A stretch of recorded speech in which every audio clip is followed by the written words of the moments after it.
Добрый день, дорогие пекари! Сегодня мы с вами будем вспоминать детство, по крайней мере, с теми, кто родился в Советском Союзе.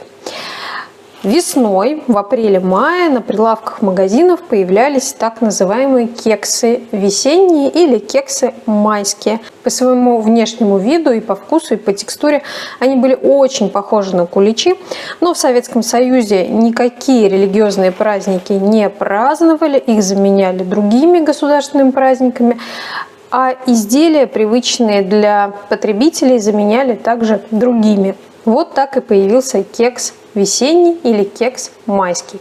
Конечно, он никакой не кекс, он по сути своей кулич. Я взяла ГОСТовскую рецептуру и решила его повторить. На своем канале я сделала голосование, хотите ли вы рецепт на закваске или на дрожжах. Больше всего голосов было отдано за вариант «хотим оба рецепта». И сегодня будет первая серия, мы будем печь кекс майский, он же кекс весенний, он же советский кулич на дрожжах. А в следующей серии сделаем такую же рецептуру, но на закваске. Поэтому давайте начинать. Кекс майский или весенний хоть и готовится по упрощенной рецептуре на воде вместо молока, но технология у него полноценная опарная. Сейчас мы приготовим опару. Для нее понадобится, конечно же, мука высшего сорта, пшеничная. Я беру тихорецкую муку, сахар, дрожжи прессованные, живые, яйцо, масло, ну и, конечно, вода. Замешивать я буду в миксере. Первое, что нужно сделать, это развести дрожжи в воде. 20 граммов дрожжей, 150 граммов воды. Берем венчик и растворяем дрожжи в воде. Добавляем сюда яйцо. Сливочное масло нужно заранее достать из холодильника, чтобы оно размягчилось. Здесь 60 граммов. Выкладываем сразу все в чашу. Всыпаем 300 граммов муки и 70 граммов сахара. Замешивать буду насадкой крюк. Выставляю на минимальную скорость. Время замеса примерно минут 10. И наблюдаем за тем, как соединяется тесто. Когда опара замесилась, берем миску, смазываем ее немного маслом и выкладываем опару в эту миску. После замеса часто бывает, что тесто либо опара выглядит вот так не очень аккуратно, не очень однородно, поэтому смажьте руки подсолнечным маслом и округлите опару, чтобы она у вас бродила в едином объеме, не была размазана по миске. Все. Оставляем опару подходить. Поищите место потеплее, чтобы температура была порядка 25-26 градусов тепла. И бродит она до увеличения в 3-4 раза. Когда у нас созрела опара, можно приступать к замесу теста. Нам понадобится мука, вода, масло, яйцо, но не целиком, а частично. Поэтому разобьем и отмерим по весу яйцо. Также сахар, ванилин и, конечно же, изюм. Изюм я заранее взвесила, 80 граммов его, и промыла его, просушила на полотенце. Давайте посмотрим на опару. Вот так она выросла, как раз, как я и говорила, в 4 раза. Видите, какая прекрасная опара. Ее внутренний мир. Смотрите. Какая великолепная опара, сдобная. Очень ароматная, очень сильно она пахнет. Давайте начинать. Берем чашу миксера, выкладываем в нее опару. Добавляем 60 граммов воды, 200 граммов муки. И пока это все, нужно начинать замес. Замес лучше всего начинать на минимальной скорости. Выставляю время 15 минут и начинаю замес. Через 15 минут тесто замесилось. Начинаем добавлять сахар. Всего 75 грамм. Добавляем частями. Вместе с сахаром можно начать добавлять сливочное масло, также кусочками. Можно положить и все сразу, но тогда тесто будет не такое воздушное. Можно сразу всыпать ванилин, чтобы не забыть о нем. У меня пакетик 2 грамма. Когда мы видим, что предыдущий кусочек масла практически вместился, можно добавить еще. Всего добавим 40 граммов масла.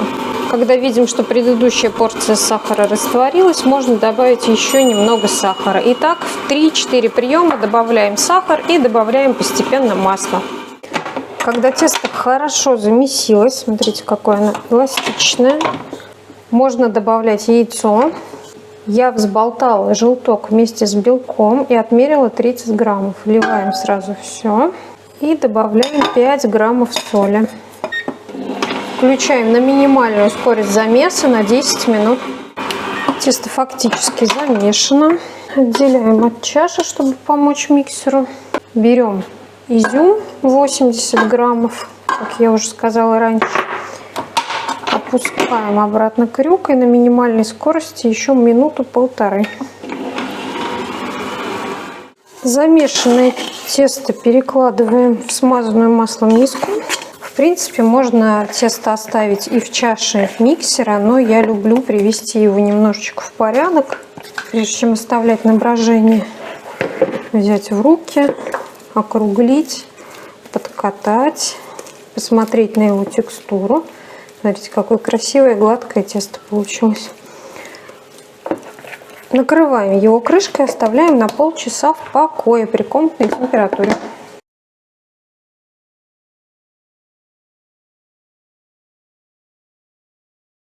И через 15 минут после обминки можно уже приступать к формовке теста. Прежде чем тесто разделывать и формовать, нужно подготовить форму. У меня нет специальных металлических форм для куличей. Можно, конечно, печь в кексовых формах, но мы с вами прекрасно понимаем, что это не кексы, это все-таки куличи. Поэтому вспоминаю детство и достаю из закромов вот такие жестяные банки. Им много-много лет, в них много раз уже пекли. Чтобы к банке тесто не прилипало, нужно выстелить бумагой. Если у вас бумага обычная, без силиконизированного покрытия, то обязательно ее нужно пропитать сливочным либо топленым маслом. У меня бумага силиконизированная, поэтому выстилаю вот такими капсулами из бумаги и делаю кружочек на дно, силиконизированный слой вовнутрь. Он будет касаться теста. Взвешиваем тесто и делим. Чтобы тесто не прилипло у нас к столу, смазываем стол маслом и заодно руки тоже смазываем маслом. Выкладываем тесто. Прекрасно оно бродит, пушистое, красивое. 1090 граммов, 1100 пусть будет. Хотела я делить на 3 части, но, наверное, все-таки поделю на 3 части. Пусть будут, может быть, чуть ниже. Банки мои на 750 граммов. На 850 миллилитров, вру, 850 миллилитров. По 350-370 граммов. Дальше каждую заготовку нужно сформовать. Делаем округление. Очень классное тесто, легкое, пышное. Это, конечно, такой облегченный, скажем так, кулич. Здесь нет специй, здесь не так много жиров, яиц. Тесто должно быть легким, пуховым, нежным. Аккуратно, стараясь не касаться стенок, опускаем на самое дно. Все срезы и все довески заправляем вовнутрь. После этого переворачиваем, подкатываем, округляем. И можно отправлять в форму. Вот, кстати, изюм, чтобы он не горел, тот, который вышел наружу, его лучше отправить вниз.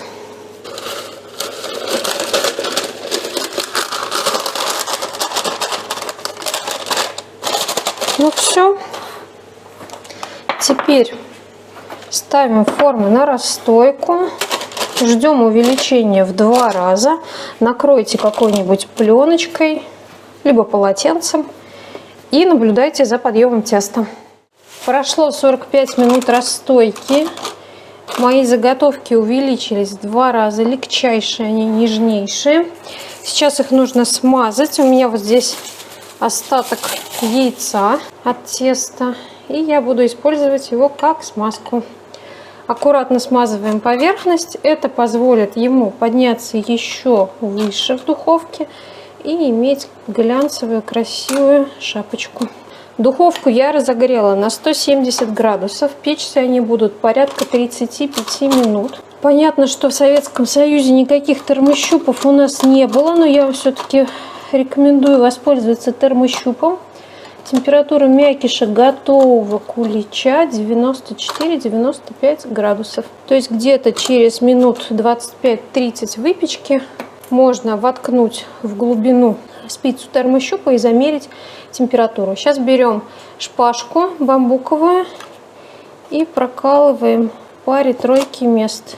Это чтобы у нас не порвалась поверхность. Все, отправляю выпекаться. Прошло 40 минут выпечки, достаем. В духовке они поднялись еще в 2 раза от того объема, который был перед выпечкой. Как их доставать из этих банок? Укладываем их на бачок. Действуем аккуратно, потому что горячее все. И тянем аккуратненько за бумагу. Видите, прекрасно он у меня вышел. Светлый, красивый, румяный. Можно их оставить полежать вот так на боку, чтобы они не просели. Второй.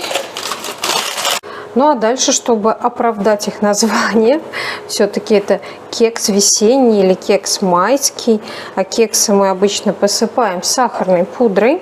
Берем топленое масло, смазываем корочку, чтобы у нас просто пристала пудра. Это основа для пудры, чтобы она не обсыпалась. И хорошенечко присыпаем. Присыпали. И оставляем их полностью остывать. Куличи, они же кексы майские, весенние, у меня остыли. Один мы уже попробовали. Сейчас я вам разрежу и тоже покажу, какие они внутри. Хороший получился мякиш. Очень приятный, легкий. Не так много сдобы в этом изделии, поэтому оно получается такое легкое, воздушное, сдобное, но не слишком. И довольно приятное на вкус и очень хорошее по текстуре. Сделайте, напишите мне свои отзывы, мнения. Мне очень интересно, какими у вас получатся эти кексы весенние или майские, или советские куличи, как я их назвала. Да, и напоминаю, что будет 2-я серия, такие же изделия, но на закваске, также на парной технологии, поэтому подписывайтесь на мой канал, будет интересно. Мы с вами продолжим печь и испечем еще много всего интересного.